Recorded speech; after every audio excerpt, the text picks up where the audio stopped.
Aló, buenas noches. Adiós, soy un gusano asqueroso. Un aplauso para José, que es un rey reivindicado. Sí.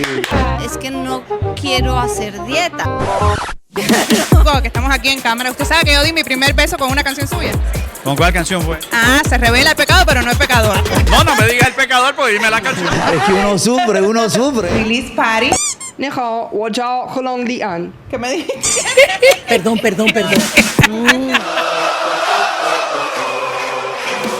Shakira con el vestido azul, el cuerpón, y sale Karol G después descalza en el hielo. ¡Mío! Y a medida que va pasando la noche, te vas envolviendo en el ambiente. Entonces, obviamente, La vida es con dolor, con amor y con valentía. Mi esposa está por ahí, que te lo conteste. Bueno, chico, pero te estoy preguntando a ti. Pues tráeme a tu esposa. Puesto Miami Top 20 en todos los eventos acá en la ciudad de Miami. No. Reconociste tu error. Yo no soy una persona sucia como tú. Ofender a una mujer es sinónimo de alguien con mucho miedo, o sea, como decimos los cubanos, un penco. Gracias. No se han dado cuenta de lo que yo viví, de lo que yo realmente perdí en todos estos años. Nosotros somos Miami Talk. Bueno, mi gente de Miami Talk, aquí estamos YouTube en la casa y... Giancarlo Canela, se les quiere. ¡Eso!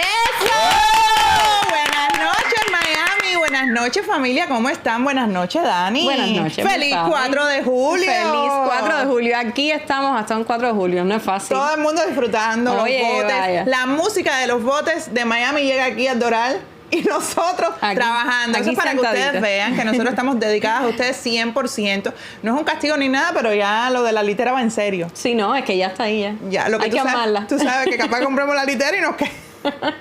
Tú sabes, nuestras cositas que pasan y ocurren. Bueno, familia, feliz 4 de julio, día de la independencia de acá de los Estados Unidos.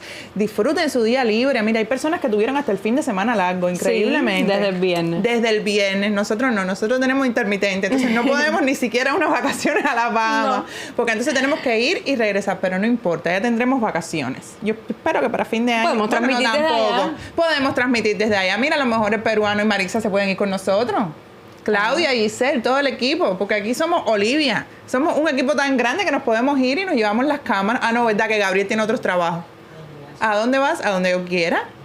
¿Tú has visto esta Qué niña? fresco está, ¿eh? Fresco. Dani, hoy tenemos de todo un poco en este programa. Es un programa familia especial, un programa exclusivo. Tenemos a una invitada que tiene una historia muy linda que contar. Estuvimos hablando bastante antes de irnos aquí en vivo con ustedes y yo literalmente le dije, tienes que escribir un libro. Sí.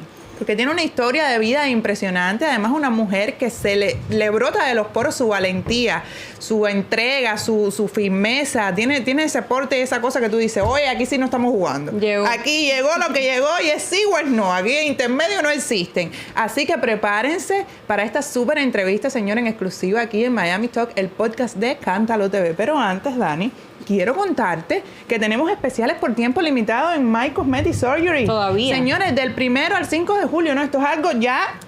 Ya son los últimos mismo, días. los últimos días. Se acaba mañana. Se acaba mañana, así que usted tiene que correr ahora mismo y aprovechar de estos súper especiales acá en My Cosmetic Surgery. Llame al número que todo el mundo se sabe, que escuchan en la radio, la cancioncita que se pega y no se quita. Eso es una cosa que está en el subconsciente. Sí, hasta bañándote tú lo cantas. Así mismo es. ¿A qué número tendríamos que llamar, Dani? Al número más pegado de toda la nación, el 305-264-9636. Y cántalo para que se te pegue.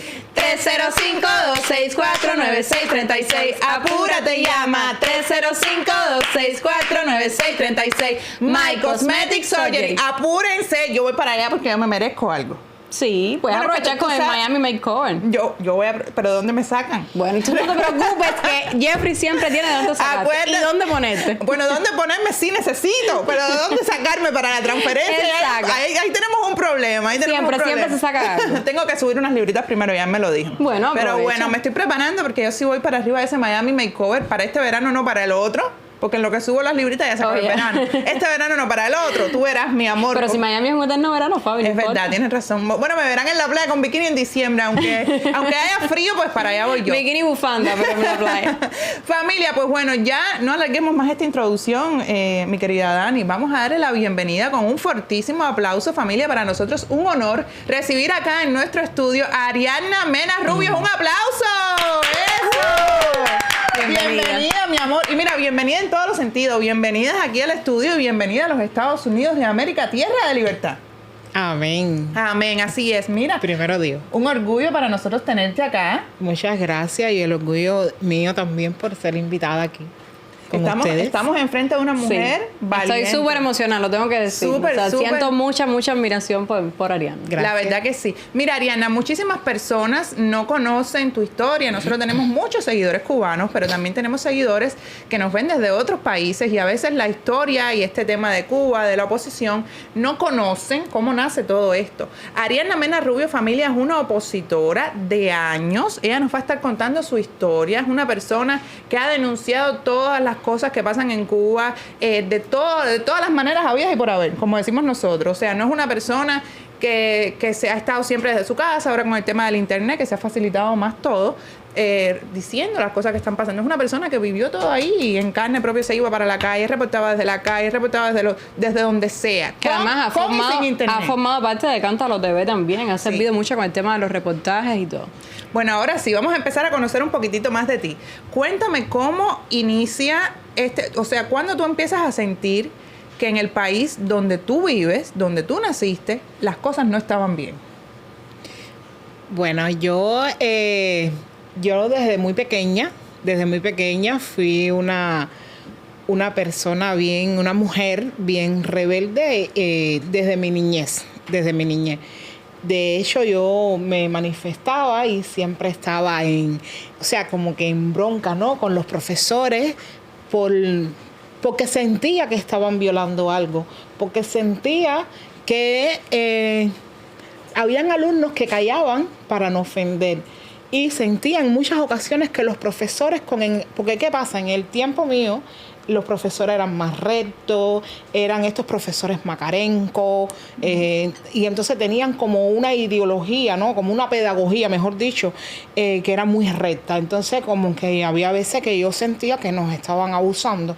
Y entonces yo lo que hacía era que yo me imponía, que por qué, no entendía. Y en las reuniones de padres a mi mamá siempre le estaban dando quejas por eso.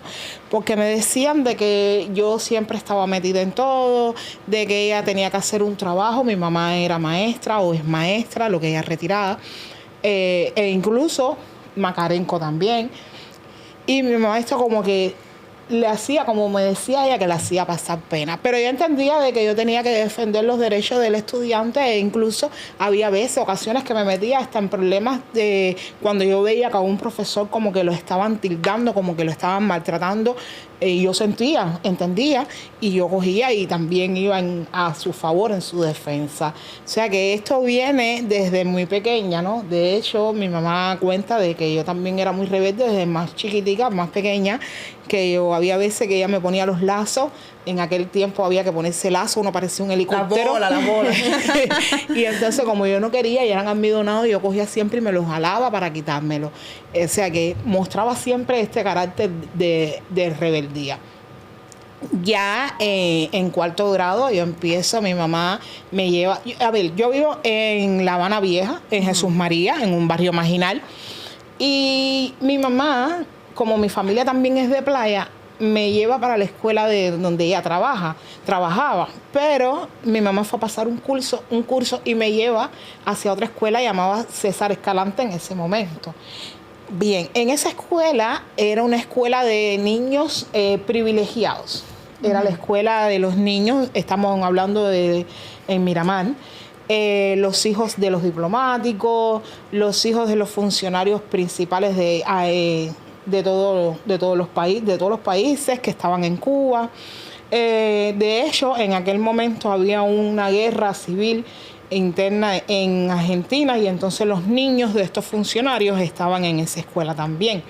O sea, que el nivel de clase era muy por encima. Yo venía en una escuela, o sea, vengo de un barrio, el barrio Jesús María, pero yo tenía mis amigos que también estudiaban en las escuelas de La Habana Vieja. Claro. Estudiaba en una escuela que no era tan eso, pero me confronto a una escuela donde sí vivo los privilegios de, o sea, se veía la diferencia de clase. Claro. Cuando yo los fines de semana me reunía con mis amigos de La Habana Vieja, que nos poníamos a conversar, esto como que te da un choque, ¿no? Porque no entendía, porque a nosotros el viernes nos daban unas habas, unas cestas con comida, no entendía por qué en las escuelas era obligado, a nosotros nos obligaban a desayunar, había carta menú para el almuerzo, y sin embargo en la otra escuela donde yo venía, o sea, que podía comparar. Claro. Y esto como que me fue, o sea, poniendo más. Te fue despertando. Y yo decía, ¿por qué? ¿Por qué? ¿Por qué? Un día ocurre un evento bien fuerte. El evento fue que despiden a un profesor, Gustavo. Para nosotros era el mejor profesor. Y lo despiden. Y cuando lo despiden, estábamos muy tristes, porque era ese profesor que era el profesor gallina, ¿no? Que era el que nos protegía en todos los sentidos, que nos malcriaba y nos consentía. Y lo botan de la escuela. Y nosotros estábamos tristes. Y yo dije, esto no puede seguir así. Nosotros tenemos que hacer una protesta. No vamos a dejar dar clase y ya, porque tenemos que tenerlo aquí con efecto. Iniciamos la huelga, que en aquel momento yo no sabía qué cosa era una huelga estudiantil. Iniciamos la huelga, no dejábamos dar clase de ningún tipo. Y sin contar de que estábamos hablando que venían niños que sí sabían qué cosas eran las libertades. Porque tal vez si yo lo hubiera hecho en una escuela donde los niños son adoctrinados, estos niños no son adoctrinados porque son hijos de y de. Y la huelga funcionó. Funcionó en qué sentido, de que ellos tuvieron que buscar al profesor, y entonces el profesor, que se sentía muy herido, y ahora ya yo lo entiendo, se sentía muy herido, él conversó con nosotros. El aula de nosotros era la más subversiva. Se sentó con nosotros y conversó de que él no iba a seguir, que lo perdonáramos, pero que no iba a seguir. Lo que nosotros le dijimos, le propusimos, era que si nosotros íbamos a dar clase, pero él tenía que ir a la escuela. Nosotros teníamos que ir a verlo. Y entonces él dijo que sí. Él estuvo más o menos una semana yendo a la escuela constantemente, y nos sentíamos satisfechos, ¿no? Hasta que ya profesor pasó a ser chofer. Wow. Entonces ya lo veíamos constantemente en la guagua, nos montábamos hasta en la guagua nada más que para verlo, el profesor Gustavo. Y ya, estos fueron los primeros inicios, y esto me conllevó a que me pusieran una mancha en el expediente. Tú sabes, ahí eso funciona todo políticamente, muy, qué sé yo, muy adoctrinado, muy de que tus ideas no tienen nada que ver con el proceso revolucionario, y entonces ellos no miden en que si tú eres un niño o si tú eres nada, ellos ya simplemente tú vienes desviado. Y yo me imagino que esto le trajo consecuencia o un seguimiento ahora. O sea, te pones a pensar ya a la vez que tú creces, ¿no? Porque de dónde viene esta desviación del muchacho. Y así fue como Ariadna Mena Rubio empezó a reclamar los derechos. A medida que fui creciendo, empecé a ver y a ver y a ver. Una de las cosas que más me golpeó fue que a mi mamá la tienen que operar en el año 89. En el año 89 yo pierdo a mi abuela, se me cierran todas las puertas. Era la abuela, era la abuela. Se me cierran todas las puertas, mi mamá cae enferma de la vista, tiene glaucoma, tiene uveitis, tiene 6 operaciones en la vista. Y la mayoría de esas operaciones han sido por la mala manipulación de los médicos, ¿no? Y entonces, o sea, tú sabes, Cuba es un centro de experimentación. Ellos experimentan a ver lo que puede suceder. Mi mamá, de hecho, fue la segunda persona que le pusieron una válvula en el ojo, o sea que es un desastre. Mi mamá estaba en el piso 21 y en el piso 22 estaba la tienda de las Mejeiras, que era en dólares en ese momento. Mi mamá, imagínate, enferma, yo quería comprarle una galletita, un jugo, un algo y no podía, y aquello me dolía mucho, mucho, mucho. Y yo decía, ¿por qué?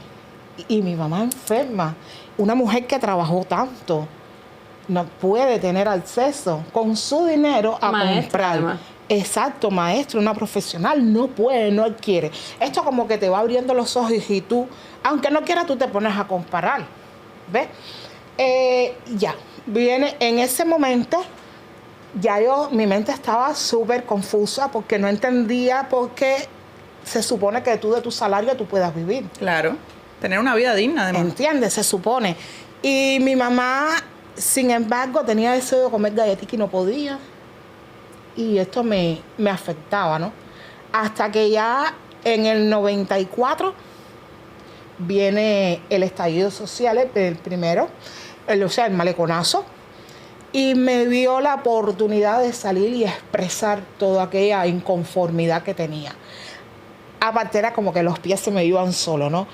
Y efectivamente. Pero mira, antes que me cuentes del maleconazo, yo me estoy dando cuenta de algo, Dani, no sé si lo has notado. Tú, yo creo que empezaste a observar las dos partes, los dos bandos. Fíjate, desde bien pequeñita. Te acostumbraste a una escuela donde estabas con tus amigos, luego vas a otra escuela, empiezas a notar la diferencia y los privilegios que tenían personas que no nacieron en el país, extranjeros, y volvemos en el tema que siempre caemos donde Cuba es el único país donde los extranjeros tienen más privilegios que los propios ciudadanos. Los hijos de los dirigentes que también estaban en la los hijos escuela. de los ciudadanos. Entonces empezaste a notar esas diferencias. Luego, cuando vas al hospital, también notas la diferencia. Tu mamá en una situación que te hacía sentir triste en un piso y encima, o sea, ni siquiera en otro hospital, en el mismo hospital encima, está una farmacia internacional en dólares y tú con ganas de darle a tu mamá, suministrarle cualquier alimento, no podías porque el salario de tu mamá, que era es una profesional además, no te lo permitía ni a ti ni a ella. Entonces yo creo que estas diferencias desde pequeñita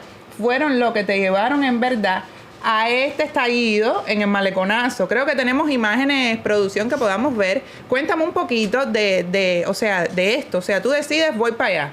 ¿Qué tú tenías en tu mente en ese momento? En ese momento yo tenía las confusiones esas de que lo mismo que estabas hablando, de que no entendía por qué razón había que pasar hambre, había que pasar miseria.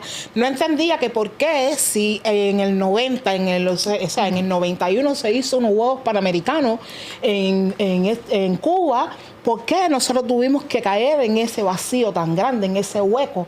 ¿Ves? Sí entendía de que los Juegos Panamericanos habían recaudado dinero. Entonces yo decía, bueno, y entonces ¿Dónde está el dinero? Exacto, yo decía, ¿por qué tenemos que tener esta miseria tan grande? ¿Ves? Y entonces esto como que me fue sobrecargando, más la injusticia. En ese momento el pueblo lloraba y sufría porque estaba muy efervescente el problema del remolcado del 13 de marzo y donde mataron muchas personas y entre todos niños. Y había como un luto dentro de la misma población y muchas de esas personas, eran de mi barrio, más o menos.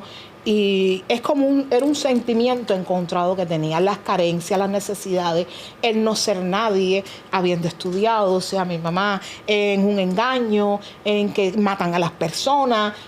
Era una confusión, era un todo, qué sé yo, y ocurre el estallido social, ocurre el descontento social por lo que estaba sucediendo. Y nada, me fui para las calles y ahí me manifesté, me sentí libre, me sentí yo. Me sentí que me había encontrado conmigo mismo. Me sentí que estaba expresando lo que yo tanto quería gritar. Porque el cubano llega un momento que tú te sientes como que eres un pájaro enjaulado, ¿ves?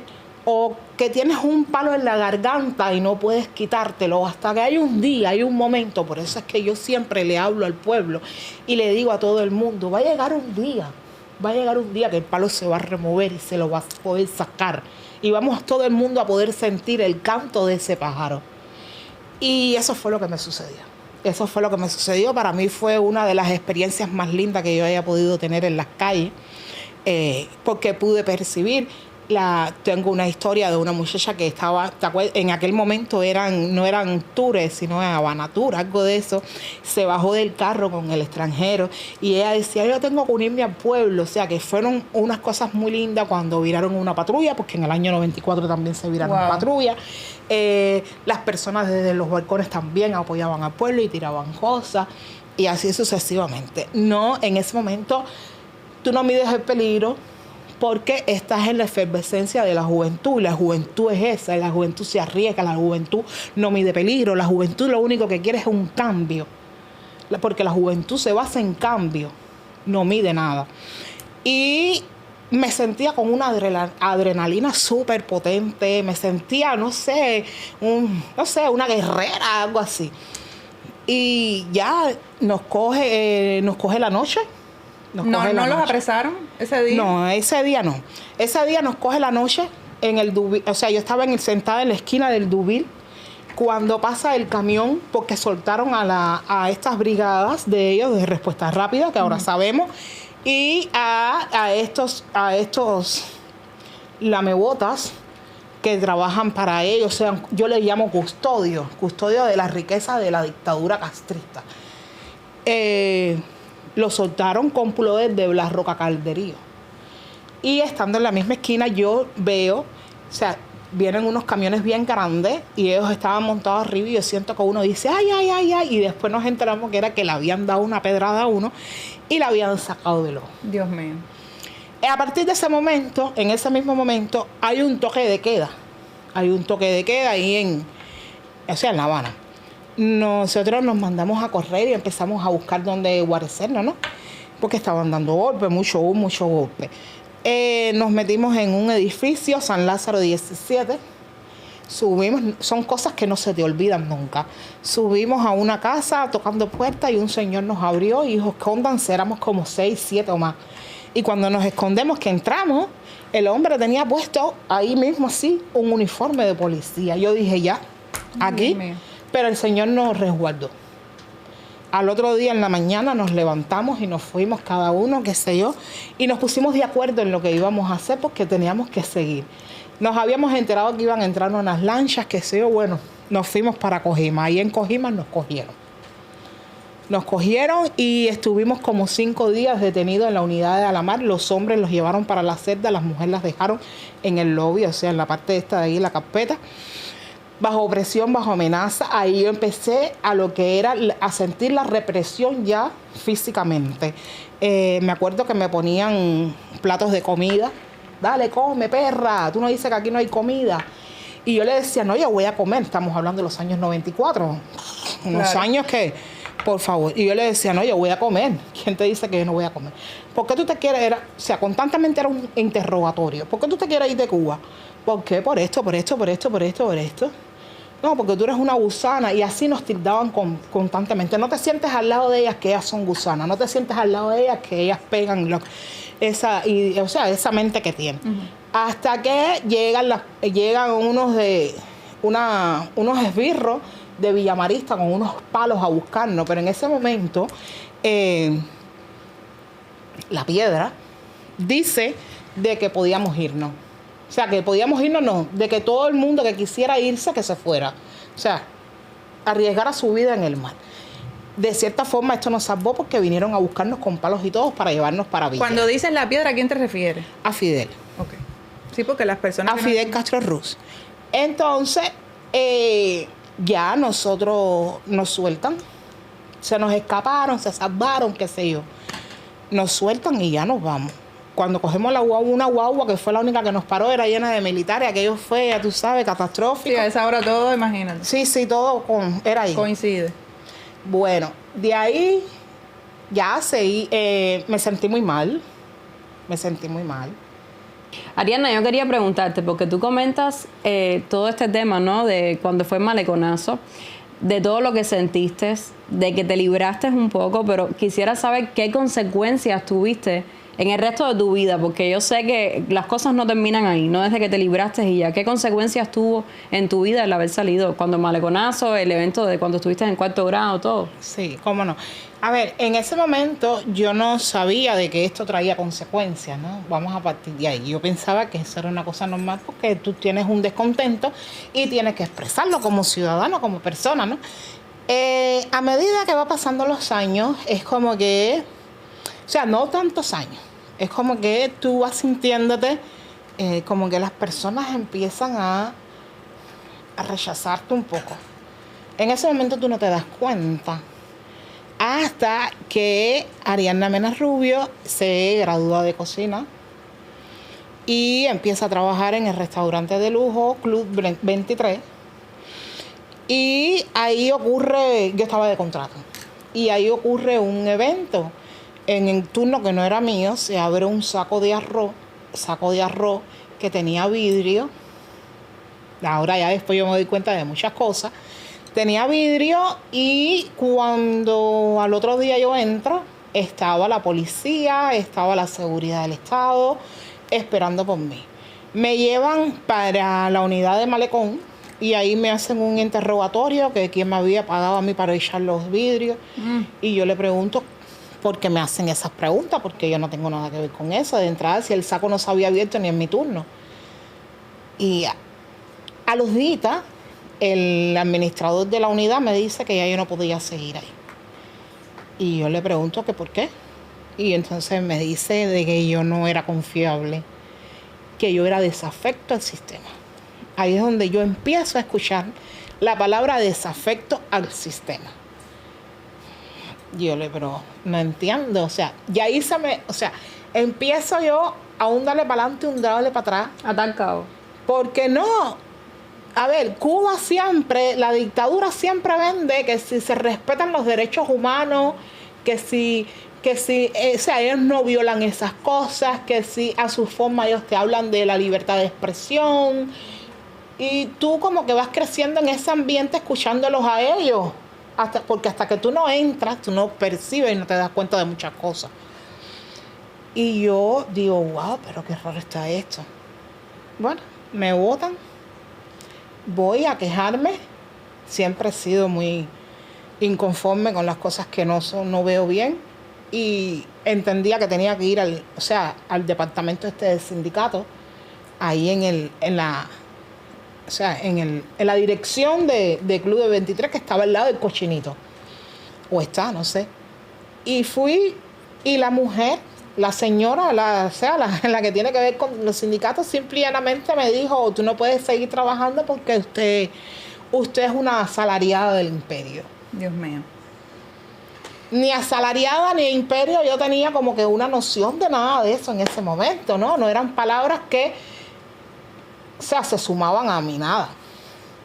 Yo le digo, bueno, ya. Lloré mucho porque tú dices, ¿y ahora? ¿Ahora qué cosa tú eres, no? Porque ella me lo dijo, así vas a hacer en todos los lugares que caiga. Entonces, lo del tema de los cristales en el arroz fue una cama. O sea, fue como para tener una justificación ante ti de decirte estás despedida. Exacto, pero fíjate hasta dónde llega esa maquinaria asesina, que realmente, porque habían servilletas hasta donde ellos llegan cuando ellos quieren tejerte una cama. Sí, te la hacen. Habían las servilletas de los, con sangre y cristal. O sea, que ellos implantaron eso, lo abrieron, cocinaron y lo sirvieron al salón. Dios mío. Y hubieron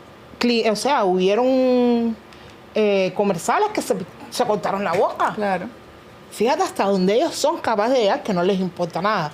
Estas personas se dieron cuenta, pero tú te imaginas un niño que se hubiera tragado eso, cristal, o una persona. Es que a ellos no les interesa eso. No. A ellos no les interesa eso. Y te voy a decir algo. Mira, me estabas hablando de términos, de palabras que tú nunca antes habías escuchado, pero que cuando empiezas a chocar con este tipo de situaciones, empiezas a conocer términos que tú te pones a analizar, y son términos que se inventaron ellos. Exacto. Para adoctrinar y para hacerte saber a ti de que hay cosas que estás haciendo que son cosas que están bien, pero ellos le quieren poner un nombre para unirte en un grupo y hacerte sentir que estás mal. Exacto. ¿Ok? Creo que tenemos imágenes, Gabo, de todas las manifestaciones que has participado, las huelgas, pero te quería preguntar, ¿cuándo fue la primera vez que tú recibes un golpe físico por parte de la dictadura? Bueno, la primera vez que yo recibo un golpe físico fue la primera entrevista que yo tuve que ir, fue que yo recibí un golpe. Cuando a mí me cogen, me mandan una citación. Ya yo estaba dentro de la oposición. Y me cogen y me mandan una citación que de hecho fue jefe sector y el jefe sector no quería llevarla porque me tenía pánico. Pánico. Y muchacha, yo tenía puesto un pulso. Ya yo estaba ya dentro de la oposición. Yo tenía un pulso de cambio. Tenía puesto yo. Y me recuerdo que él coge y me dice... Y se me tira para el pulso y me la arranca. De hecho, se me inflamó la mano, ¿no? Y yo le dije, si tú crees que ahí se me van mis ideas, estás muy mal. Pero aparte, puede venir otro y puede venir otro. Ese fue el primer contacto físico que tuve yo con estos esbirros asesinos, que no miden, que cabe llamar la atención una cosa. Estos esbirros dan golpes. Mira, ahí te estamos viendo frente a una patrulla. Sí. ¿Cuándo ocurrió esto? Eso fue el 2 de mayo del 2017. Fue eso. Fue esa manifestación que yo tuve, porque de entrada me habían dicho de que al padre de mis hijas le habían dado un tiro, un policía le había dado un tiro, y yo no lo veía por ningún lugar. Y entonces le habían dado golpes y demás. Y yo no entendía por qué. Y ahí es cuando nos empieza a agredir la policía, ¿ves? Uh-huh. El que de pullover blanco, el más bajito, ahí es cuando me dan. Ay, Dios mío. Me dan 2 veces con la tonfa. Es el que tira el tiro hacia el aire. O sea, estamos hablando de una comunidad donde todo está estrecho. Las personas, nada más que hay una bulla, enseguida salen a ver qué cosa es lo que está pasando. No, y en La Habana Vieja, ¿no? Exacto. Que hay balcones y las personas casi siempre están afuera de los balcones. Exacto. Y ahí le están dando golpes, ¿no ves? Con la tonfa al padre de mis hijas. Y todo eso ocurrió delante de mis hijas. Todo eso fue en presencia de mis hijas. Y fue realmente un evento bien fuerte. Esas son mis hijas, míralas ahí. Anteriormente ya a mí me habían dado un viaje, me habían dado ahí en la unidad de dragones, me dieron una galleta, me dieron por el brazo.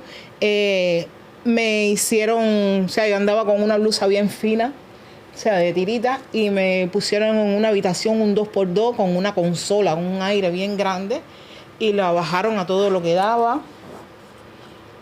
Son muchos maltratos, muchas torturas psicológicas, físicas, que uno tiene que enfrentar por el simple hecho de levantar la voz, por el simple hecho de decir, basta, hasta aquí, llegué a mi límite, no quiero.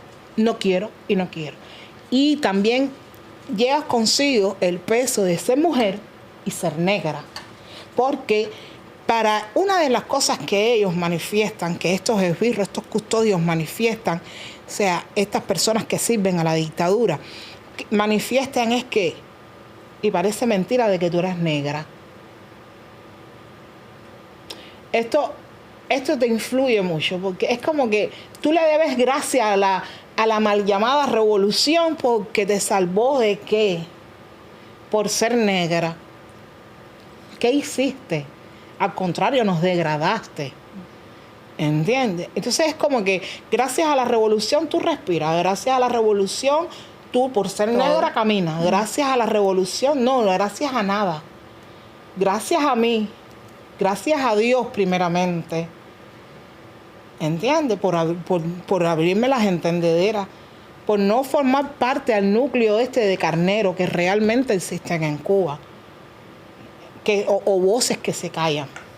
Ariadna, en este video que estamos viendo que la golpiza fue delante de tus hijas, etcétera, tus hijas me imagino que también tienen que haber sufrido muchísimo las consecuencias, ¿no?, de tu posición política, de tu postura política. ¿En qué las ha afectado a ellas, sobre todo desde su niñez? Sí.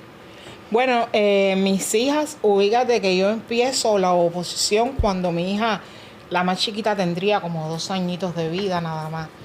Y desde entonces, como ellos nunca pudieron conmigo, ellos arremeten, ellos tienen como un modus operandi, por así decirlo, ¿no? Que van trabajando en línea y una de esas líneas, ellos te atacan a tu familia. O sea, a tus hijos, a tus padres, a tu familia, a las personas más allegadas. Ellos empiezan a desmembrarte, a tus amistades, tu círculo de amistades, que también lo sufrí. Muchas amistades me cerraron las puertas. Muchas personas que conozco me botaron hasta de sus casas. ¿Ves? Como que tú sientes la humillación, ¿no?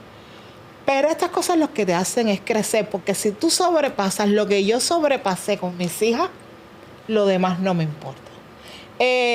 A mi hija con apenas 4 años, ella es una niña índigo, una niña talento. Empezó la escuela de gimnasia, la academia, y a los 6 años me la botaron. Pero a su vez ella, por ser una niña índigo, desde los 3 añitos, estaba en los talleres de ballet clásico. Y nada, ellos no tuvieron, como no lo tienen, ni piedad ni perdón. Ellos le pasaron por arriba todo eso. A mi hija la botaron de la escuela de gimnasia, botada con 6 años. Sí me enteré de que había sido por mi posición política. Porque el director de esa escuela me lo dijo. Es por tu posición política. Y la otra, a mi hija ya estaba en la escuela de ballet también, o sea, estaba en la academia de ballet. Ya, en 4º grado ella tiene que hacer, estos niños hacen el pase elemental para entrar a la escuela. Cuando ella hace el pase, va a hacer las pruebas. La primera la aprueba, la segunda la aprueba. Ya la tercera prueba, la niña se declara con varicela, o sea, tiene varicela, una enfermedad contagiosa y con todas las características de esta enfermedad epidemiológica. Me obligan a que tenga que llevar a la niña a esas condiciones. Estábamos hablando de la primera fase de la varicela, que es la fase de la fiebre, es la fase del malestar. Me obligan a que yo tengo que llevar a la niña así en esas condiciones. Yo diciendo y llevándole fotos en las condiciones que están, me dicen que no les importa. La niña hace las pruebas. O sea, ningún niño lo dejan hacer pruebas en ese momento, ella sola, y la desaprueba. Ariadna, mamá gallina, se atormenta y sale para las calles. Se atormenta y sale para las calles en señal de protesta, con bandera, Prado abajo. Al momento, ya tú sabes, se activan todos esos satélites y me llevan para la unidad, me preguntan y yo no entiendo por qué mi hija la tienen que sacar de la escuela de ballet. Ya había sido sacada de la escuela de gimnasia, una niña que estuvo 2 años y al cabo de los 2 años le dijeron de que no tenía fuerza de brazo, una niña que había ido a competencia. Era como que... Pero ya yo sabía lo que... La causa de todo. Exacto. Fui para el CNAR, el Centro Nacional de Arte, allí hice como una protesta bien grande y me dijeron que tenía que llevar a la niña, llevé a la niña, la directora de ahí vio las condiciones reales que tenía mi hija. Pero detrás de todo eso estaba la mano negra de la dictadura. ¿Qué crearon? Un grupo especial. Era como para tenerte callada ahí, como para ver si la niña se defraudaba. Pero que ella tenía una profesora que ella me decía, tu hija es muy buena. Tu hija me duele en la posición que la quieres tener. Hasta que ya viene el fin de curso y estos niños le hacen prueba para ver si pasan a la escuela. La desaprobaron a todos los niños. A todos. Mi hija me dijo, no quiero seguir sufriendo. Y ya se fue. Es duro porque a lo mejor Los niños son los que más no te me sufren. pongas así que tú eres una mujer valiente. Yo sé que es duro acordarse de todas esas cosas, pero es bueno, familia, es bueno que ustedes conozcan la historia de una mujer que ha sufrido tanto y todo por luchar por los derechos humanos que tanto dicen que respetan y no los respetan. Así que no te me sientas así, que tu hija, tú sabes que las dos están muy orgullosas de ti.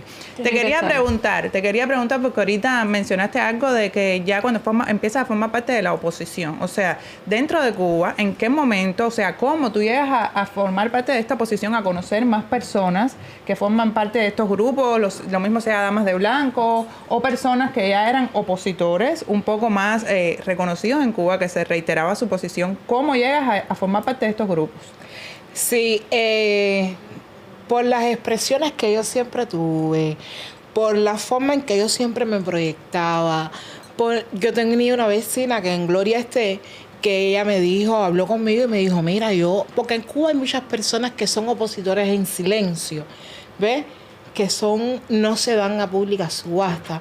Y me dice, yo tengo unas amistades mías que son opositores y quiero presentártelas, ¿no? Porque yo veo como tú eres. Y yo le digo, está bien, perfecto. En ese momento me sentí, wow, ya, qué rico, no sé. Voy a estar con personas que realmente tienen... Exacto. Ya si tú oías, ¿no? El tema de la oposición, el tema de... Ya esos términos ya empezaron ya a incorporarse en mis oídos.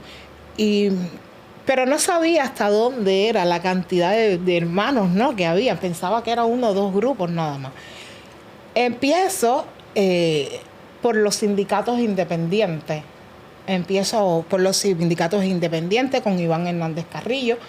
Empiezo ahí. Recuerdo la primera actividad en casa de Minaldo Ramos. Aquello fue catastrófico porque yo nunca había estado en una actividad y da la casualidad que en el momento ese que estábamos en plena actividad y a la hora de salir dicen allá afuera está la seguridad del Estado. Sentí terror, pánico en el bosque. Así. Yo dije, ¿y ahora? Yo dije, ahora todo el mundo preso, ahora todo el mundo. Pero bueno, a Dios gracias, no pasó nada. Realmente estaban allá afuera. Fuimos saliendo de a poco. Pero me sentí contenta. Me sentí como que había pasado por delante de ellos y que me sentí grande. Me sentí una gente como que sobrepasé un límite, un nivel. ¿Ves? Así me sentí. Ahí estuve en los sindicatos independientes trabajando, o sea, capacitándome, conociendo qué cosas eran realmente los derechos del trabajador. Entonces empecé a adquirir herramientas. Conocimiento. Después de eso empecé a coger cursos de superación. Empecé a coger cursos de superación en Mantilla. Empecé a superarme. Empecé a trabajar en el Foro de los Derechos y Libertades de Antonio Rodiles. Y seguí cogiendo cursos de superación. Ya en el exterior. Hasta que me votaron. Me votaron por problemas de que yo no podía, o sea, si tú me dices a mí de que yo no puedo decirte a ti lo que yo voy a hacer en una actividad en el exterior, yo tampoco tengo por qué. No tengo por qué decírtelo. Si tú me dices a mí que yo no puedo hablar de las actividades que yo voy a hacer, porque entonces yo tengo que decirte las actividades que yo hago con ella. Claro. No puede ser. Y hubo como un medio de discrepancia con respecto a eso y bueno, ya. Ubícate tú, esto sucedió en pleno momento de que yo pertenezco a la plataforma de la Cumbre de las Américas, ¿no? Porque la primera vez, 2015, en Panamá, yo fui seleccionada y fuimos a la cumbre y estos hermanos que fuimos dentro de la sociedad, representando la sociedad civil cubana, los primeros que fuimos ya nos apuntaron, formábamos parte de la plataforma. Imagínate tú que venía ¿cómo se llama esto? La cumbre en Perú. Ya yo no estar, yo dije, bueno, y entonces empiezo a trabajar con Cuba Decide. Por Cuba Decide voy y represento esta parte de la sociedad cubana. Y ahí empezamos a trabajar. Fui capacitándome, me invitan al EPU, al examen periódico universal en Ginebra. Y en ese viaje fuimos a muchos países en representación de la sociedad civil, éramos 2 personas. Y todo fluyó bien. hasta que ella. Ariana nunca quiso irse de Cuba. O sea, mi trayectoria siempre fue luchar Desde dentro. de Cuba, darle ese golpe dentro de Cuba, ¿ves? Nunca hubo idea de irme, ¿no? Hasta ¿Tú crees, perdón que te corte, ¿tú crees que todas estas oportunidades que te daban de salir de Cuba, te las daban específicamente para eso, para ver si en alguno de esos viajes tú te quedabas y como que salían de ti? Sí. De hecho, yo me recuerdo que cada vez que yo entraba, siempre cada vez que entraba, tú veías, o sea, cuando un opositor va a salir, porque la gente te dice, no digas nada porque vas a echar para adelante. No, señor, si eso se dispara el sistema, tu nombre está ahí y ellos saben de que tú vas a salir de Cuba. Claro. Ahí todo está militarizado, ahí todo está, y ahí está tu nombre señalado. Y cuando tú llegabas allí al aeropuerto, ellos siempre estaban ahí en el aeropuerto, tú siempre eres seleccionada para una requisia, como si eso fuera una cosa linda, hermosa. Tú siempre eres seleccionada para un interrogatorio, tú siempre eres seleccionada y seleccionada. Eso es más bien para decirte, estoy presente, estoy aquí, mira a ver qué vas a hacer. Y sí, cuando regresabas era peor aquello. Lo que pasa que yo siempre me impuse, ¿no? Siempre era... Me ponían esa de la aduana, una oficial de la aduana, siempre yo notaba que era como que un poco más fuerte, ¿no? Para que te impresionara. Pero no. No lo lograron. No. Y di como que mis espectáculos en el aeropuerto. En el aeropuerto. Sí. Y entonces ellos como que te decían, ¿para dónde vas? Yo siempre decía, voy a estar para ahí. ¿Tú no lo sabes? Voy de mula. Si todo el mundo viaja de mula, ¿por qué yo no voy a viajar de mula? O sea, que nunca, ellos como, tú eres loca, Ariana, tú eres loca. Ay, Dios mío. Y ella viraba. Cuando viraba, ellos siempre me decían, ¿viraste? En el momento que más miedo yo tuve, cuando yo viré, fue en el momento cuando fui a Lebu. ¿Por qué? Porque Lebu, imagínate, yo estaba aquí y Bruno Parrilla estaba ahí. Y tuvimos confrontación así de mirada. ¿Entiendes? Y entonces yo decía, ahora la historia es otra. Fíjense si es así, que siempre se habló de que todo el mundo estuviese. Yo era la única cubana que viraba. Éramos 2 cubanas nada más. Y de las 2 yo era la única que iba a virar. Y siempre se abogó porque estuviera todo el mundo pendiente a mi retorno, porque me podía pasar cualquier cosa. Entonces, gracias a Dios, no pasó. ¿Cuándo es que a mí me regulan? Cuando es que todo para Dios es exacto. Hay un evento en Haití. Marzo. Yo tenía que volar el 3 de marzo. Cuando yo llego a la... ¿De qué año estamos hablando? En el año de la pandemia. En el 2020. Cuando yo llego al aeropuerto, me dicen de que no, que yo estaba regulada, que yo no podía salir de Cuba. Pero en la vida hay cosas que tú sientes, y yo no tenía deseo de ir a ese viaje.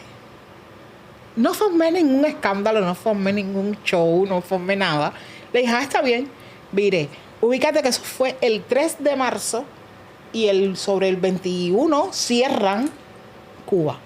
Empieza el tema de la pandemia. O sea, que me hubiese cogido todo ese proceso.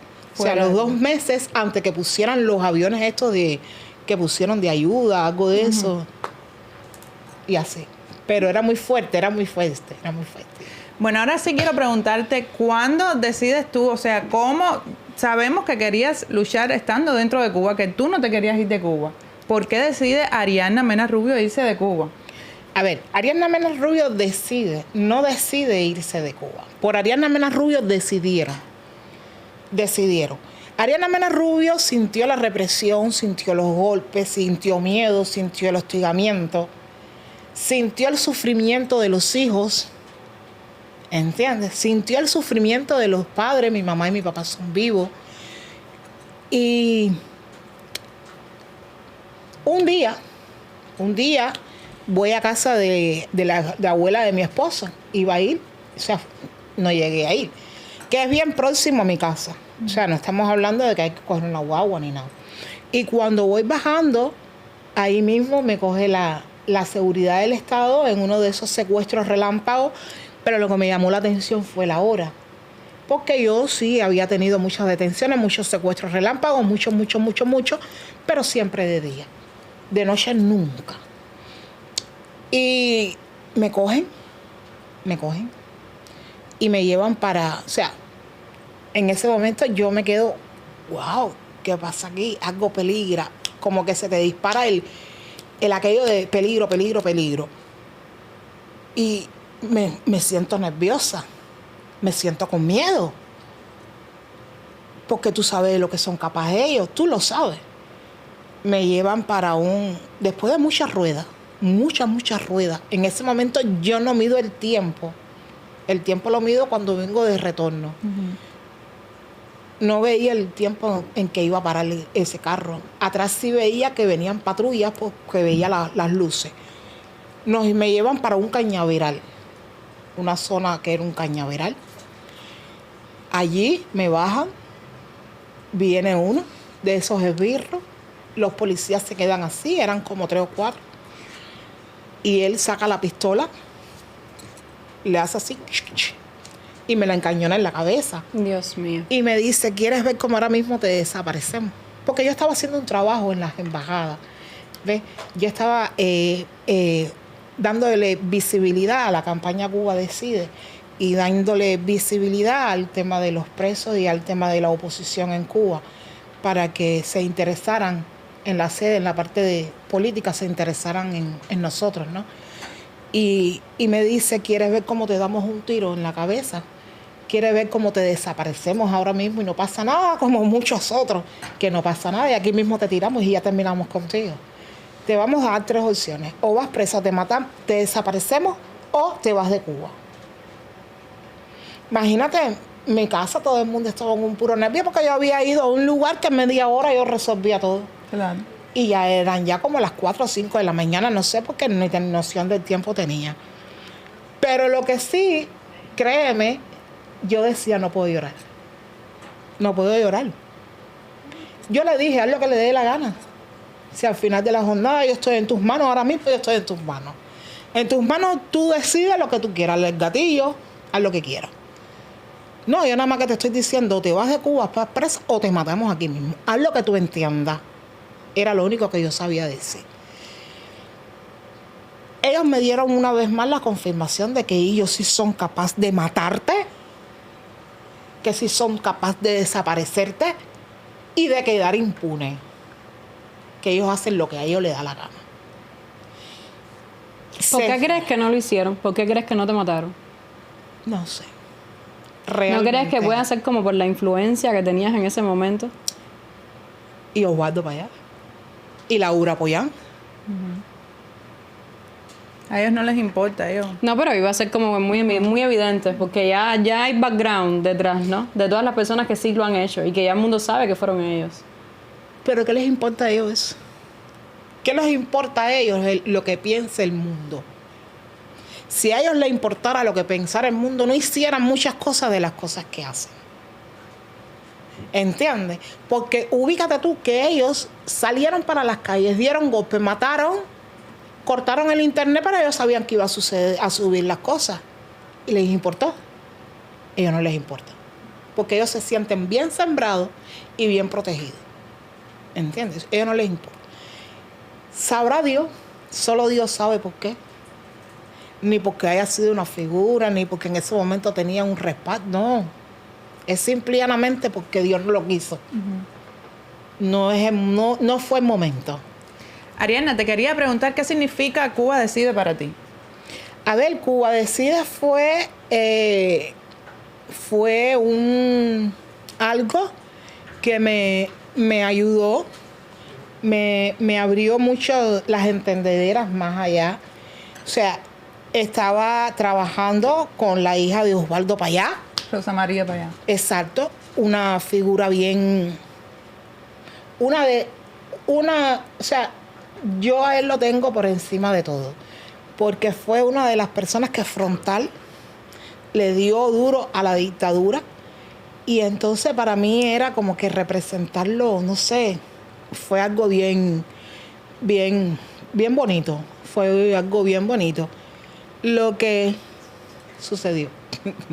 ¿Cuál es Y tu relación actual con Rosa María Payá ahora mismo? No, nosotros no tenemos ningún tipo de relación. Nosotros no tenemos ningún tipo de relación, nosotros no tenemos, ni nos hablamos, ni nada por el estilo, ni tampoco me interesa. Pero pasó algo ahí entre ustedes porque A ver. pasaron de trabajar juntas ahora que ni se hablan.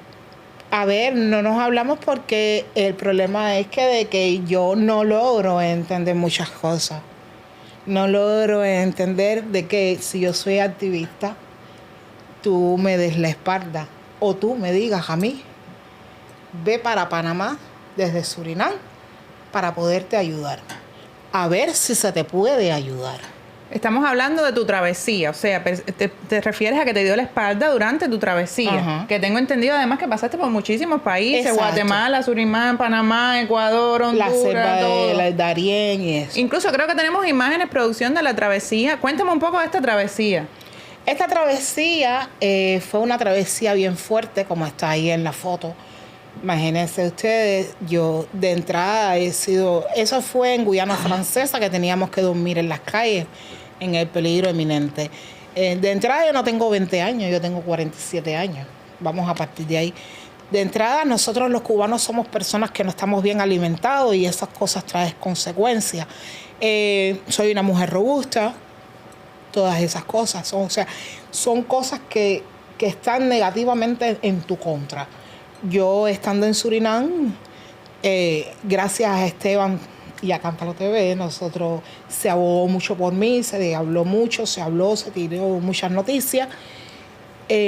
Supuestamente a mí me llamaron, ella me llamó y me dijo de que me iba a ayudar, pero que yo tenía que llegar hasta Panamá. Y yo le estaba comentando de que yo no podía llegar hasta Panamá porque yo lo que no quería era pasar la selva del Darién. Y para llegar a Panamá tú tienes que llegar a la selva del Darién. Que ella me dijo a mí, bueno, eso es lo único que yo puedo hacer porque imagínate tú no estás en mis manos. Yo soy de la opinión que a tus verdaderos guerreros no se les deja morir en batalla. Pero hay un punto. Yo sabía que iba a suceder y ahí está presente mi esposo y yo siempre se lo dije. Porque tú ves en otros casos anteriores, no solamente con Rosa María Payá, sino con otras personas, con otros líderes que nosotros tenemos muchos casos como Pavel Herrera, cuando estuvo en Guyana Francesa, que estuvieron tirados de allí, tocando puertas, tenemos muchos casos y hoy por hoy tenemos muchos hermanos varados y en la misma situación y que le dan la espalda.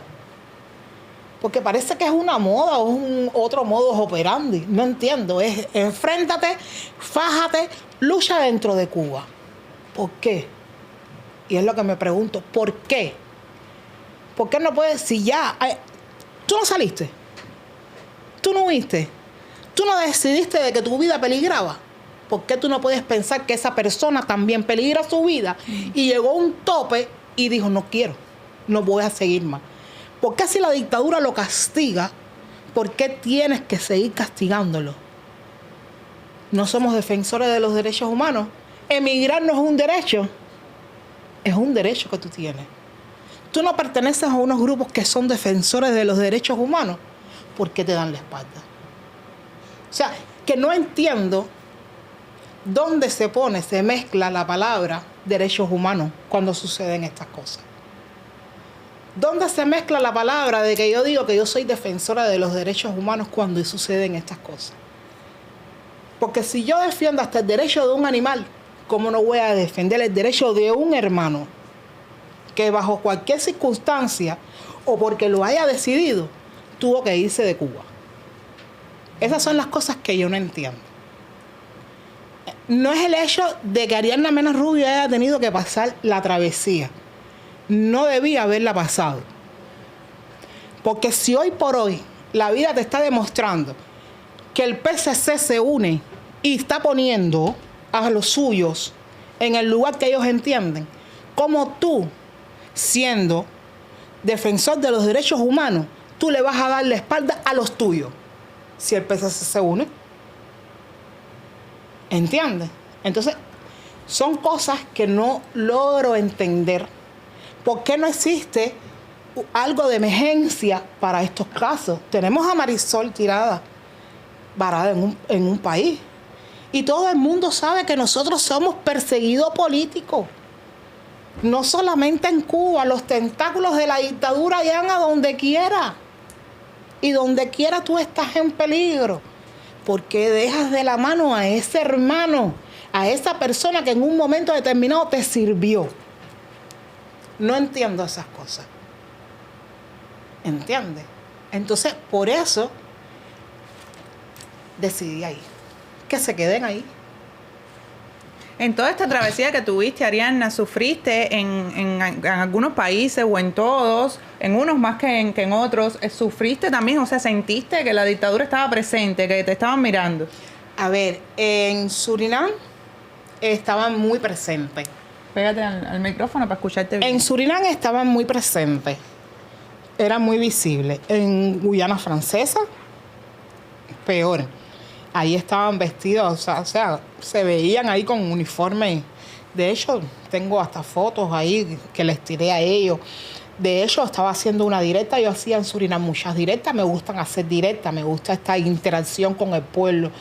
No, y disculpa que te interrumpa, familia. Acaba de resaltar también que estuviste haciendo directas para Cántalo TV desde Cuba. Las personas te adoraban, se conectaban muchísimas personas, así que gracias por eso. Y las personas se identificaban con tus directas. Sí, muchísimo, muchísimo. De hecho, cuando yo empecé a hacer las directas en Cántalo TV, las personas dentro de Cuba como que empezaron a conocerme más todavía. O sea, que esto te da la medida del alcance. Claro. ¿Entiendes? Empezaron a conocerme más. Y sí, volviendo al tema, tuve la persecución en Surinam. Wow. De hecho, yo estaba haciendo una directa, un viaje que estábamos en la calle, en el parque, tirado en el piso, y estaba el represor ahí, en la esquina. Y me doy cuenta y lo miro, y me mira. Y en la directa lo digo, mira, tenemos un represor. Y me va a mirar, y levanta el teléfono y el hombre me mira. A la cara, estaban a la cara. Ya cuando empieza este problema de que si nos quitaron los colchones, nos quitaron las casas o sea, nos mandaron a quitar la casa de campaña, yo estaba enferma del seno, los senos enfermos, producto a todos los golpes, el estrés, todas estas cosas. Entonces, cuando empiezan a suceder hechos súper extraños, empiezan los maleantes a robarle a los emigrantes que estábamos tirados ahí. De hecho, un viaje a uno le cortaron el cuello y aquello como que se tornó un poco... Yo tenía una amistad que me había encontrado, que él nos llevaba a bañarnos a su casa y a comer. Yo empecé a sentir miedo, porque ese día como que hubo una nebulosa así extraña, que venían, que si decían los malandros, que si venían, que si iban a darle golpe a nosotros, que si iban a pinchar, que si iban a hacer. Y entré en un estado de pánico. No, me voy, me quiero ir. Me fui para el Brasil. Nos fuimos para el Brasil. Todo muy lindo, todo muy bien, hasta que estaba en el ferry. Cuando estaba en el ferry, ¿te imaginas que yo vivía una paranoia? Constante. Para mí todo el mundo era de la seguridad, para mí todo el mundo me vigilaba, para mí todo el mundo... Y arriba de eso, con el seno enfermo. Y sin condiciones. Esta foto que estamos viendo, disculpa que te interrumpa, ¿es tu seno enfermo? En el ferry, en Brasil. Wow, esto fue producto de las represiones que sufriste en Cuba. De los golpes, porque ellos te dan por esos lugares, por los senos, del mismo estrés también te producen esas cosas. Sí. Dios mío. O sea, ¿qué fue lo que te diagnosticaron en el seno? Bueno, tú sabes, yo empecé a tratarme en Cuba y ellos dicen que no es nada maligno, que son abscesos, que el pus es porque hay infección. Claro. Y no es nada. Para ellos no es nada. ¿Ves? O sea, que yo realmente no sé lo que tengo en mi seno. A ciencia cierta. Yo lo único que sé es que aquí tengo 24 o más o menos abscesos y aquí tengo 7 abscesos. Dios mío. O sea, que aquí me lo han tenido que drenar, me han tenido que picar. Y aquí, como tiene una fístula, ya sale solo, como vimos en la foto. No, y ahora que estás acá en los Estados Unidos, puedes atender eso. Claro. Llevas apenas un mes, familia. Arianna lleva un mes acá en los Estados Unidos y de travesía te pasaste casi un año. Casi un año. Salimos de Cuba el 21 de junio y entramos a Estados Unidos, primero Dios, el 29 de mayo. Antes de seguir preguntándote, porque me quedan unas cuantas preguntitas, me imagino que tú también, Dani, quiero, familia, hacer una pausa para recomendarles VS Power. Oye, VS Power se está lanzando Casa por la Ventana. Sí. Oferta especial por hoy, señores, 4 de julio. Así que llamen ya el número que aparece en pantalla o escaneen el QR code. Miren, yo tengo esto, Ariadna, que esto yo no lo suelto. No, no es lo que te imaginas. Es un masajeador. Sí, porque la gente ve que vibra y me mira con mala cara. No me estoy mirando con mala cara, que esto es un masajeador. Mira qué rico, mira. Mira qué rico. Para mi columna. Para tu columna. Eduardo, por favor. Ariana necesita un masajeador para que su esposo le haga así en la columna. Además, tiene varias velocidades. Mira esto. No, y que cae ahí mismo en la columna. Así, aquí mismo te ayuda. Además, déjenme decirles que tiene diferentes cabezales. Usted le puede cambiar esta cabecita y le puede poner las otras. Comienza ya ese conteo regresivo, Dani, de 15 minutos, así que aprovechen, llamen al número que aparece en pantalla. No solamente tenemos ese masajeador, también tenemos el masajeador para la espalda, un producto nuevo, además delicioso, me encantó, ese también te va a gustar. Y nuestro producto estrella, que es la plataforma vibratoria VS Power. Así que cuéntame un poco de los beneficios, Dani, de esta plataforma. Mira, te va a ayudar con la apariencia de la piel, te va a ayudar a tonificar los músculos, a eliminar la celulitis, ayuda muchísimo también con la circulación y con solamente 10 minutos encima de la plataforma vibratoria está sustituyendo 1 hora de gimnasio. Tienen también las bandas elásticas que vienen siendo como para sustituir un poco las pesas, lo que venía siendo ya pesos pequeños, pero también tienen para hacer pesas en tu casa. Sí. Viene todo junto, yo nunca sé cómo explicarlo. Más de 200 posiciones. Pero son como muchos discos y está maravilloso. Espectacular. ¿Tienes 10 minutos al día que te sobren? Claro que sí. Ustedes, muchachos, ¿tienes 10 minutos? Mira cómo me mira. Todos tenemos 10 minutos, familia, para hacer VS Power. Nos vamos a comerciales y regresamos con Ariana.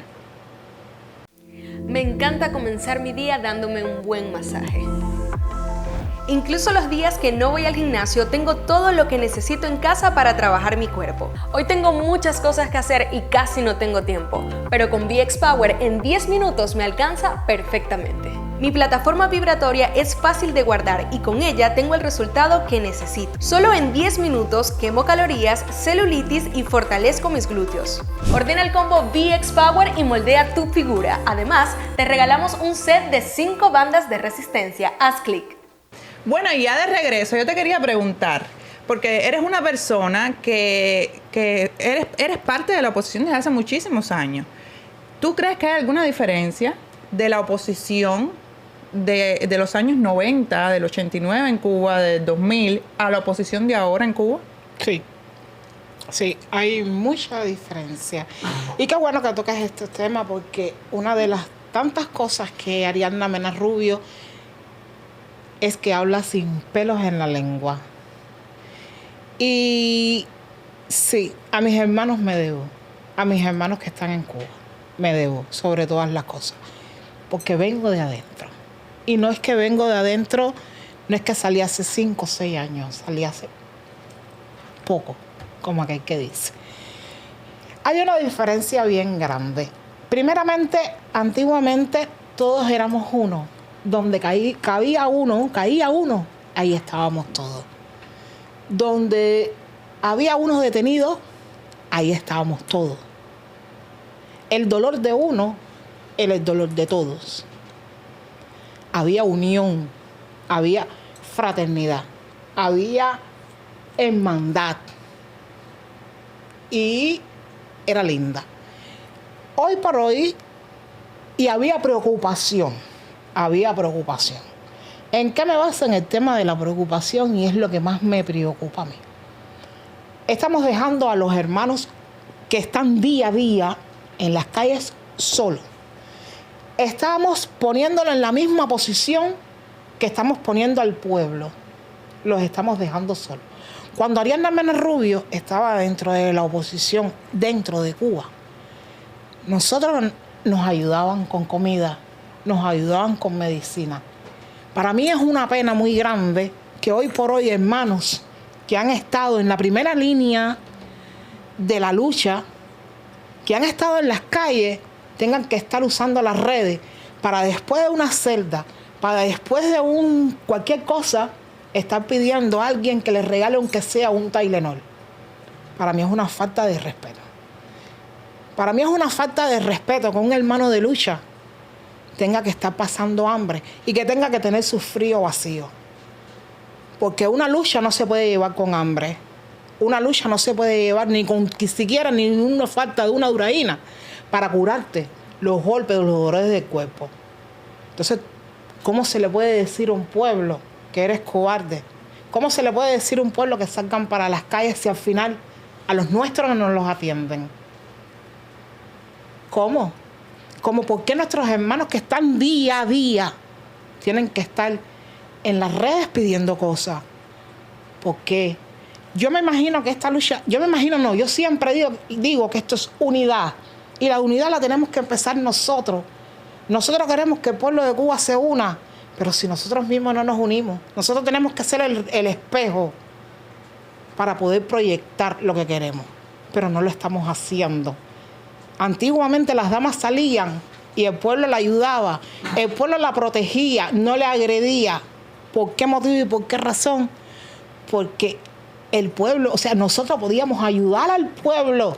El pueblo iba y te decía, o sea, las personas de tu comunidad, necesito una pastilla y tú podías dársela. Ahora tú no puedes. Y esto se trata en eso, en sumar y no restar. O sea, hemos decaído muchísimo. Nos hemos depauperado, nos hemos distanciado, nos hemos convertido en que... ¿Crees que hasta cierto punto dividido? Sí, como no, hay mucha división. Hay mucha división dentro de la misma oposición. Sí. Y muy poca preocupación. ¿Qué crees referente a lo de la huelga de hambre de Coco Fariña? O sea, hay muchísima polémica con esto. Hay personas que aseguran como que no le creen el cuento a Coco Fariña, otros que sí. ¿Cuál es tu postura ante esto? A ver, mi postura es la siguiente. Es la 12ª huelga de hambre de Coco Fariña. A ver, Coco, sus mayores acciones han sido las huelgas. Yo pienso que sus razones, sus motivos, tendrán para hacer su huelga. Todo lo que haga aquella persona por irle en contra de la dictadura, para mí está muy bien. Hice 2 huelgas. Una en Cuba y una cuando estuvimos en Oaxaca. No estoy de acuerdo con las huelgas porque es de deteriorarte. No estoy de acuerdo. Pero tampoco estoy en desacuerdo. Si el Coco entiende, porque es su proceder, aquí cada cual lucha con su línea. Y la línea del Coco es hacer huelga. Y yo tengo que respetárselo, aunque no esté de acuerdo. A lo mejor el Coco no está de acuerdo con que yo haga directa, pero me lo respeta. Y esa es una de las cosas que ha sucedido en esto, que no nos estamos respetando nuestro trabajo como tal. Porque yo tengo que imponerte que tú hagas mi trabajo, si tú quieres hacer el tuyo. Aquí cada cual tiene su línea de trabajo. El Coco entiende que con la huelga él resuelve sus problemas, resuelve los problemas de los que quiera resolver. Felicidades. Una de las cosas que yo veo mal es que nos atacamos. Dejamos que nos ataquen, dejamos que nos den ese canto en el oído y vamos corriendo a atacar. Nosotros luchamos por los derechos. Cada cual tiene derecho a hacer lo que entienda. Yo tengo que respetar el criterio de todo el mundo. Yo estoy en desacuerdo con el criterio de la dictadura. Yo estoy en desacuerdo con el criterio del lamebota. De ahí en fuera, lo que haga un hermano, aunque no esté de acuerdo, me lo reservo porque es su modo de hacer las cosas, su modo de exigir sus derechos. ¿Qué tú crees que le hace falta a Cuba para ser libre? A Cuba le hace falta unidad. A Cuba le hace falta empoderamiento. Le hace falta. A Cuba le hace falta, no sé, herramientas. Le hace falta herramientas. Yo estoy haciendo una campaña como que exhortándole que vamos a enseñarle al pueblo. El pueblo está muy adoctrinado, muy ciego. El pueblo no sabe qué cosa es una constitución, qué cosa es lo que tiene adentro, para hablarlo así. O sea, los artículos, los incisos, no sabe hasta dónde son sus derechos reales humanos, porque Cuba es firmante de la Declaración Universal de los Derechos Humanos. Sí. Y Cuba, sin embargo, está violando eso. Entonces tenemos que educar. Hay que educar, pero sobre todas las cosas hay que tener paciencia con el pueblo. Las personas quieren que sean ya. Pero lo que me cae mal es que son muchas personas que viven fuera de Cuba. No es fácil fajarse contra la dictadura, es una maquinaria. Muchas personas que nunca hicieron nada y sin embargo tildan al pueblo porque no quieren salir de cobarde. Cuando tú no eres capaz de hacer nada, cállate. No arremetas contra un pueblo. Si al final tú lo que hiciste fue que te fuiste en un país de libertad y ahora tienes la oportunidad de hablar. ¿Por qué no lo hiciste allá adentro? Si no lo hiciste allá adentro, ¿por qué no tuviste el valor? Perfecto. Pero entonces tampoco ofendas, ni tampoco incite. No es incitar, es educar. Y aparte de incitar, y aparte de educar, es decir, estoy aquí. Porque cada acción tiene una reacción. Lo vimos el 11 de julio. Se incitó al pueblo que saliera para las calles, para las calles, para las calles, para las calles. Y ahí quedó todo. El resultado, desaparecidos, muertos y presos. Incluyendo niños, menores de edad. Y tan siquiera, mire la fecha, próximo ya. ¿Qué hemos logrado? Nada. Cuando se hacen cosas, se tienen que hacer para lograrlas. Yo no puedo tirar al Coliseo a mis gladiadores para dejarlo morir. Entiendo yo. Cuando tú vas a tomar una acción, tú tienes que saber que va a haber una reacción, pero tú tienes que estar preparado para venir y apoyar. Sin embargo, a estas personas se les soltó que fueran para las calles. Salieron para las calles y al final de la jornada, por los contribuyentes, estas personas sobreviven. Fulanito que le manda, menganito que le manda, vamos a recoger. Pero el arroz con pollo del meollo, quien sí debería dar la cara por esas personas, no lo están haciendo. ¿Cómo crees que debieron hacerlo o qué crees que fue lo que faltó ese 11 de julio? Ese 11 de julio, a ver, primeramente el pueblo nunca se pensó que iban a arremeter de esa forma. Todo el mundo sabe que esa es una maquinaria asesina, pero tú nunca te preparas para eso. Fíjate que cuando Díaz-Canel sale y habla y dice de que no importa, eso coge a todo el mundo de factor sorpresa. Hace falta un líder. Hace falta un líder. En toda lucha necesita un líder. Toda batalla necesita un líder. Si no hay... Necesita un líder, necesita un símbolo, necesita una educación, necesita que ese grupo de ese líder sea unido. Y apoyo del exterior, como siempre. Necesita un apoyo del exterior. No es decir que voy a mandar, no es decir que voy a hacer, no es decir, es hacer. Es mejor hacer y no decir. ¿Entiendes? Son muchos factores. Y entonces lo más fácil es limpiarnos las manos como Ponce Pilato y echarle la culpa al pueblo. Si el pueblo sale para las calles porque no hay sal, allá vamos a remeterle al pueblo. No, porque no piden libertades. Señor mío, Mahatma Gandhi hizo una revolución por la sal. Los estallidos sociales no se dan por nada, a no ser que sea un problemático social. Los estallidos sociales no se dan por un problema de que por los derechos que me lo estás violando, no, por falta de algo. Y entonces ahí es donde nosotros tenemos que actuar, tenemos las herramientas. ¿Cómo tú ves que el pueblo sale y no vamos a salir? El pueblo sale y tenemos, porque es lo que nosotros tenemos que hacer, salir en el momento que sea. No, porque a mí se me dijo... No, yo estaba en Perú cuando la última manifestación grande que hubo. No, nosotros no salimos porque el problema es que cuando nosotros salíamos para las calles, el pueblo no salía. No, tú no puedes pensar, no debes de pensar así. Como líder, como opositor, como defensor de los derechos humanos. La vida se basa de momentos. Y este es tu momento. El pueblo no salía para las calles cuando ustedes salían. Bueno. ¿Qué le vamos a hacer? Vamos ahora que salió a ver la oportunidad. Esta es la oportunidad. Vamos, arriba. vamos a liderar. Entonces, lo que falta también son líderes comunitarios. Con las comunidades se hacen un trabajo bien fuerte. Es muy importante el papel de un líder comunitario. Las comunidades, cuando tienen un líder que responden, que protegen a la comunidad, te lo digo por mí, estas personas te protegen, estas personas te cuidan.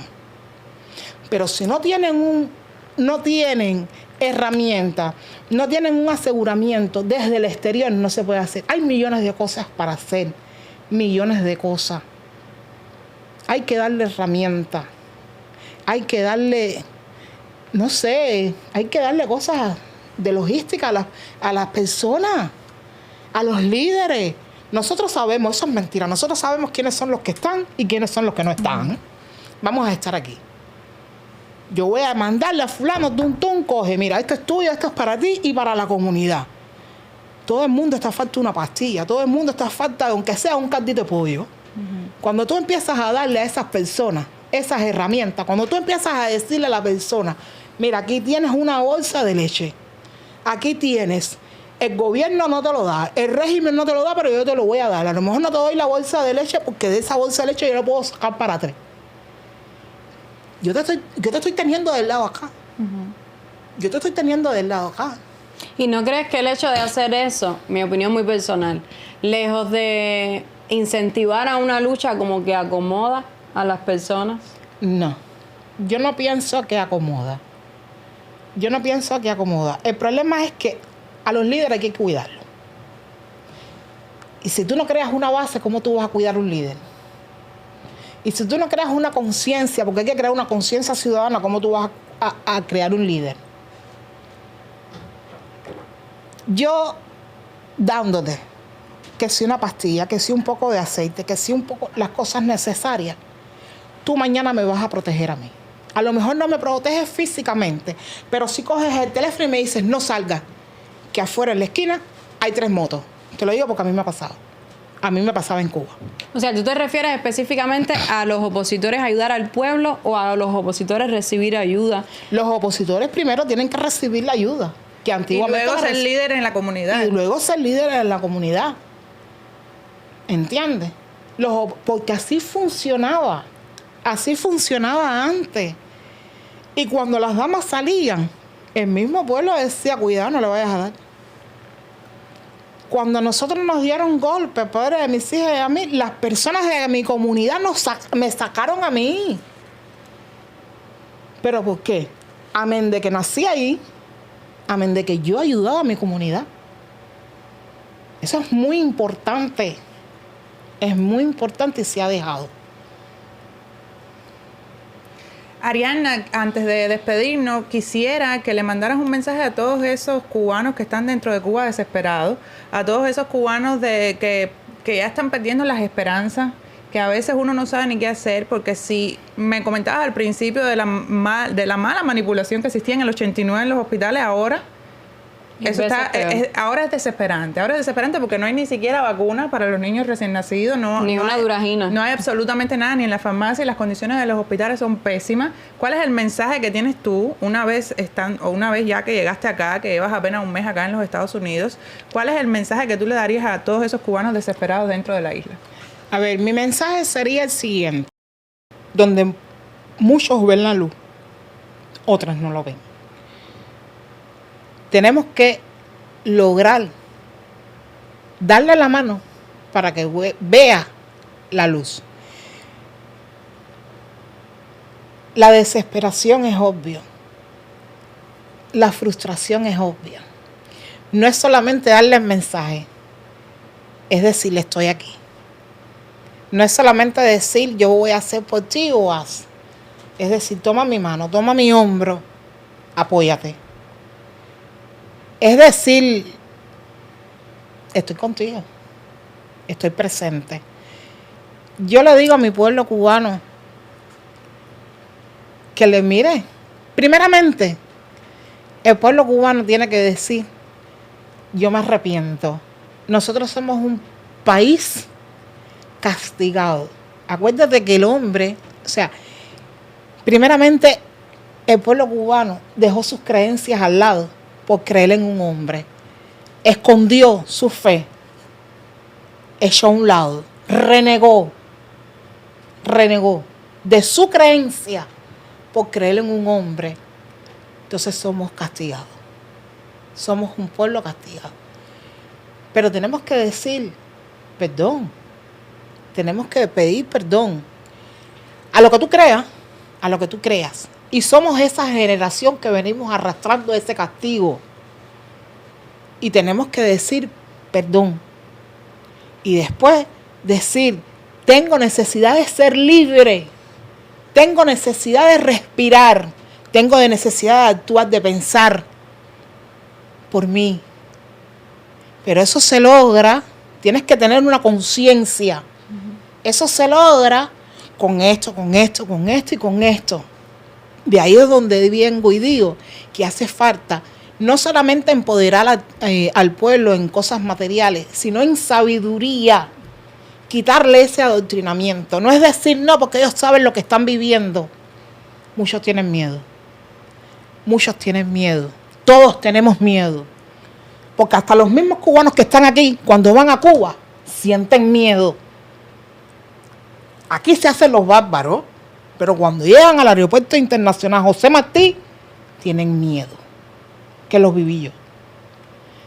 Entonces eso es lo que hay que hacer, darle herramientas al pueblo de cómo comportarse, cuáles son sus derechos, qué es lo que le están violando, trabajar sobre la misma base de la Constitución porque están en Cuba. ¿Entiendes? Y así. Decirle a mi pueblo que no pierdan la fe, no pierdan la fe.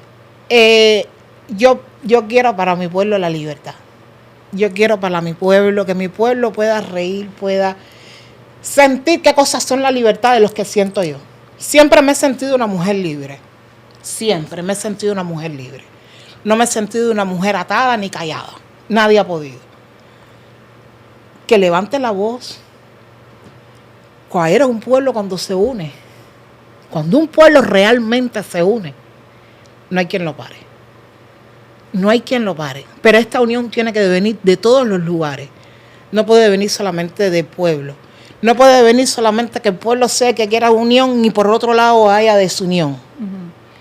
¿Entiendes? No podemos estar anclados en una cosa y que de buenas a primeras desvirtuamos al pueblo en otra cosa. No es la libertad. No es la libertad de nuestra patria, de nuestros presos, lo que queremos. ¿Por qué tenemos que usar ese mecanismo?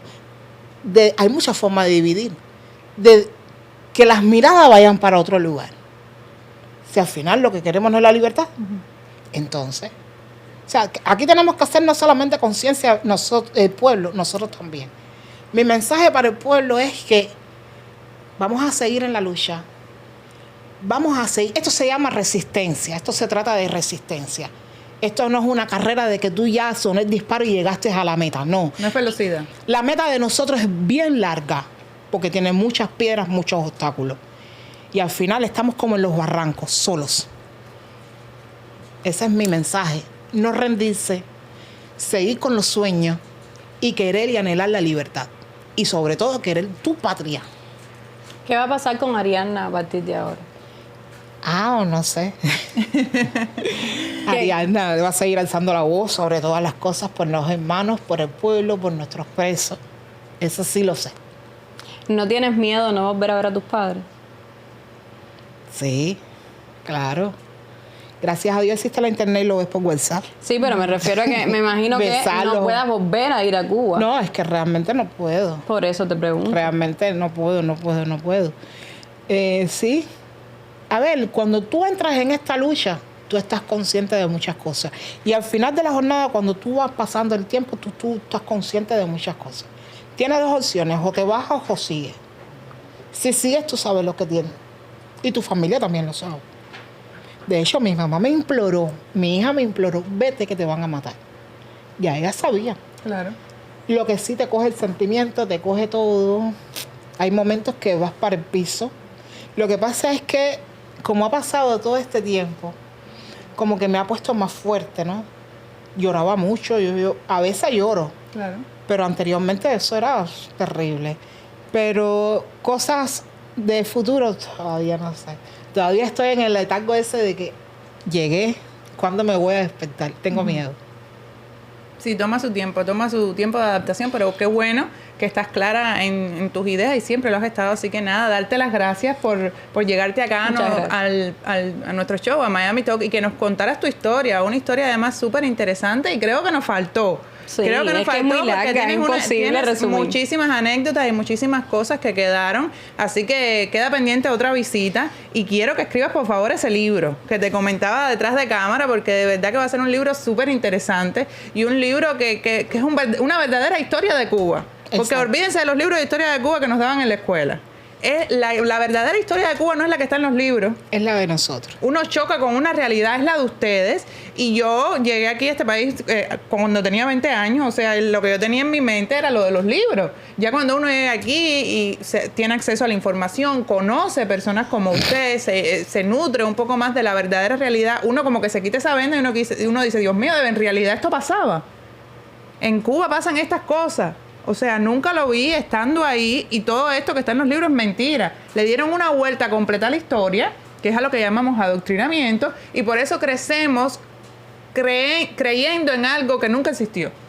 Que fue una mentira total desde que nacimos. Así que gracias, Arianna, por contarnos tu historia. Y familia, vayan a buscar a Arianna, que Arianna en su página debe tener todas las directas, deben ser interesantes. Sí. Y siempre nos va a mantener al tanto de todo lo que está ocurriendo. Lo hizo dentro de Cuba y me imagino que desde aquí ahora también lo vas a seguir haciendo. Ay, sí, siempre estoy ahí haciendo directa cada vez que veo algo. Lo mismo lo hago, acabo de levantarla, lo mismo lo hago a las 3 de la tarde. Los otros días hice una directa, la acabadita de levantar, porque es que me enciende. Ahora hay una problemática bien grande, tema de los niños y el servicio militar, que es obligado. Sí. Obligado, ya es más que obligado. Si Sí, no porque vas 5 años de cárcel. Y si no sé, cualquier cosa, 2 años. O sea que, padres, tomen conciencia. Tu hijo es tuyo. Así mismo es, así mismo es. Bueno, Arianna, una vez más, gracias. Eres un orgullo para nosotros los cubanos. Espero verte por acá por nuestro show pronto. Gracias a todas las personas que están detrás de cámaras. Gracias a ustedes que nos acompañan de lunes a viernes, familia, porque nosotros estamos aquí, que aquí nosotros no nos levantamos. No. Nosotros estamos aquí pegadas a la silla con baje. Familia, les mandamos un beso grande, grande, grande. Dani, gracias por acompañarme. Gracias a ti. Oye, qué lindo le quedó ese corte de pelo a Daniela. Anda acá. Y ahora es cuando más reel hace. Yo me quedo Cuando más rila. Claro, porque hay que enseñar. Familia, feliz 4 de julio. Buenas noches. Nosotros somos Miami Talk.